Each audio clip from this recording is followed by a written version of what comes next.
Welcome to Kenton's videos. Enjoy the video. You start by opening the browser's extensions page so you act immediately. Once there, locate the extension you want to use in Incognito and confirm it's installed and updated. Out-of-date code can break private mode. Make sure you understand why. Incognito blocks extensions by default to protect privacy, so you will explicitly grant permission.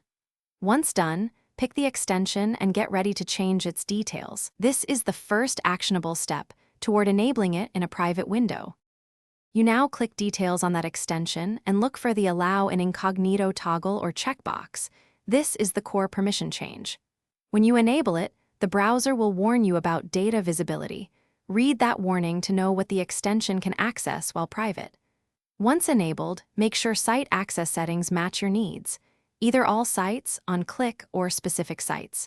If the extension has options, open them and adjust behavior to reduce unnecessary data collection while still delivering the feature you need.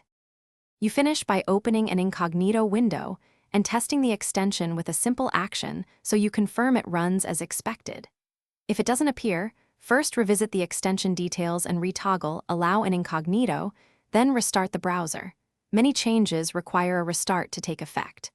Make sure site access rules aren't blocking functionality. One key troubleshooting tip: if behavior is buggy, disable other extensions in Incognito to rule out conflicts. This isolates the problem quickly, so you can restore settings safely. Thanks for watching. Consider subscribing if we helped you.